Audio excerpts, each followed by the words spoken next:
नमस्कार दोस्तों। पूरी दुनिया आज युद्ध की चपेट में आ चुकी है, जैसा कि हम देख रहे हैं। पहले यूक्रेन और रशिया का युद्ध, और वह अभी तक शांत हुआ ही नहीं था। मिडल ईस्ट में यह हमारा जो इज़राइल और उसके साथ में फ़िलिस्तीन का संघर्ष जारी हो चुका है। हमारे भारत की क्या रहेगी? और पहले भी भारत ने कहा हम इज़राइल का समर्थन कर रहे हैं, आतंक के खिलाफ़ है, लेकिन फिर भी उन्होंने कहा है कि हम फ़िलिस्तीन का भी एक मुद्दा है, उसको भी हल करना चाहता है। तो हम आज बात करेंगे श्याम जी से। तो श्याम जी, आपकी क्या राय है? आप इस पे नज़र रखे हुए हैं। तो यह जो भारत का जो भी स्टैंड है, जैसे इज़राइल के साथ भी खड़ा होना है और फ़िलिस्तीन के साथ भी खड़ा होना है, तो वर्तमान में भारत कह सकते हैं कि दो पार्ट के बीच में आ चुका है। तो अब भारत का क्या स्टैंड रहेगा आपके नज़रिए से? सुरेश जी, वास्तव में सवाल बड़ा ही कठिन पूछा है आपने। और इसका कारण ये है कि जब इजराइल और हमास का युद्ध शुरू हुआ, यानी युद्ध तो क्या, हमास ने अचानक आक्रमण किया, तो एकदम भारत का स्टैंड क्लियर था उस समय कि ये जो आक्रमण है, भारत ने इसको आतंकवादी आक्रमण माना था। और हमास इजराइल के लिए एक आतंकवादी संगठन है, फ़िलिस्तीन के लिए उनकी रक्षा कर रहा है या उनके हक की लड़ाई लड़ रहा है। तो यहीं पर उलझाव है। देखिए, कोई भी आतंकवाद और किसी देश को तोड़ता है तो वो आतंकवाद कहलाएगा। तो दुनिया अभी आतंकवाद को दो नज़रों से देखती है। एक तो देखिए, अमेरिका के ऊपर जब आक्रमण होता है तो अमेरिका कहीं भी घुस के मार देता है, और जब दूसरे देशों के ऊपर आक्रमण होता है और वो देश उसका रिटेलिएशन करता है तो अमेरिका उसका विरोध करता है। यही फ़र्क है, और यही कारण था कि भारत ने जैसे ही आक्रमण हुआ हमास का, तो इजराइल के साथ में खड़ा हो गया। लेकिन फ़िलिस्तीनियों की वो ज़मीन है, उनका घर है, बरसों से वहाँ पर रहे हैं, तो हम उनका हक भी देना चाहते हैं। यही बरसों से भारत का स्टैंड रहा है। तो भारत का जो पहला स्टैंड था वो आतंकवाद के खिलाफ था, और जो दूसरा, जो कल विदेश मंत्रालय ने जो एक लाइन बोली है कि हम फ़िलिस्तीनियों का हक, उनके साथ खड़े हैं। तो देखिए, दोनों ही बातें अलग अलग हैं। एक तो हक की लड़ाई है और एक आतंकवाद की लड़ाई है। भारत ने साफ कर दिया है कि आतंकवाद दुनिया में किसी भी रूप में हम स्वीकार नहीं करेंगे, लेकिन अगर किसी के हक को दबाया जाएगा तो वो भी हम स्वीकार नहीं करेंगे। तो भारत का स्टैंड मेरे हिसाब से बिल्कुल क्लियर हो चुका है, और इसकी अब दो राय नहीं होनी चाहिए। और जो पहला वक्तव्य था भारत का इजराइल के साथ खड़ा हुआ था, उसमें कहीं ना कहीं, जैसे हम कहें कि जो दुनिया की राजनीति है उसमें दो भाग हो गए थे। एक तो अमेरिका के पक्ष में खड़ा होना, और दूसरा ईरान या रसिया या चाइना के साथ खड़ा होना। जिस प्रकार से यूक्रेन के युद्ध के समय भारत रसिया के साथ खड़ा रहा, कहीं ना कहीं झुकाव था, लेकिन दिखाने के लिए न्यूट्रल था।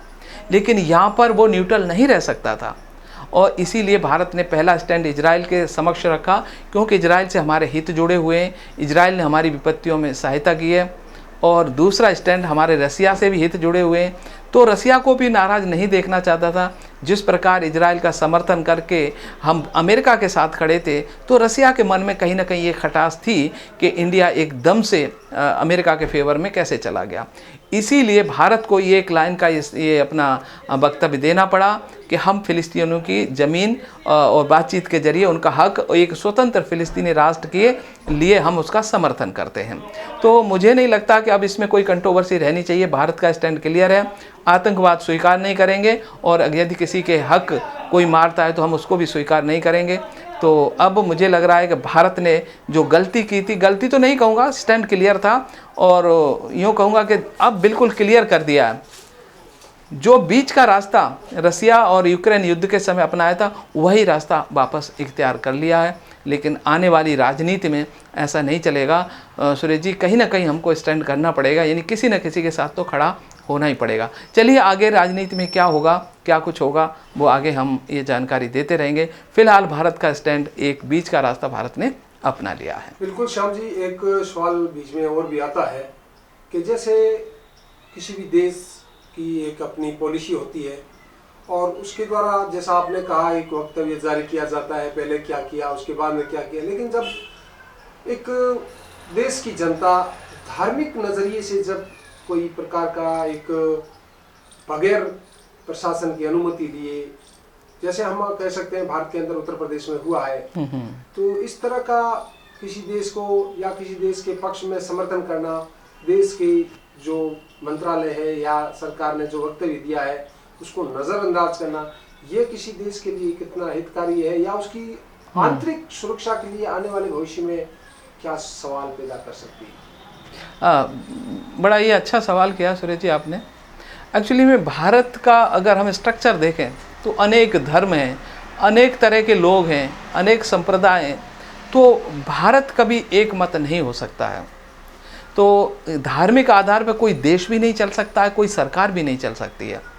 तो मुझे ये लग रहा है कि यदि सरकार के खिलाफ कोई भी धार्मिक लोग या संप्रदाय के लोग खड़े हो जाते हैं अपने देश में अपनी सरकार के खिलाफ, तो कहीं ना कहीं हम यूँ कहेंगे कि वो लोग हैं सरकार के साथ नहीं हैं या धार्मिक आधार पर वो अपना नज़रिया रखते हैं।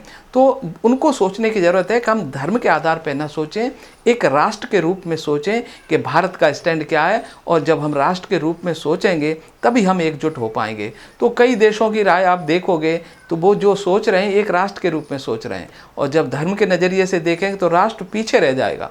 तो राष्ट्र को आगे करना होगा हमें, तभी हम ऐसे जो रिटेलिएशन हो रहे हैं उन पे हम रोक लगा पाएंगे और वो हमारे मन में नहीं उठ सकते हैं।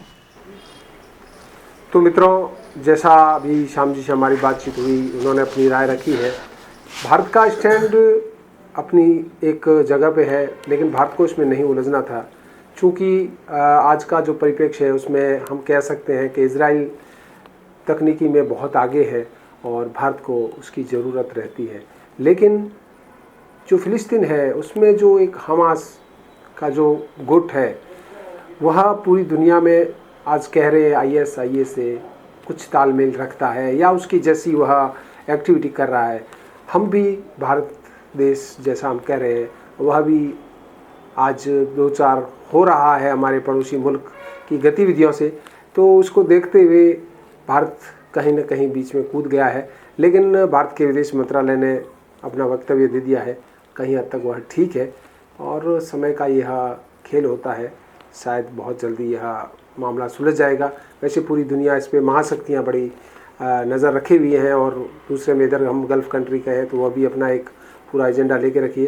तो आज हमने आपसे श्याम जी के साथ बातचीत की, तो यह कैसा रहा आप हमें बताइए। हमें दे इजाज़त। जय हिंद, जय भारत।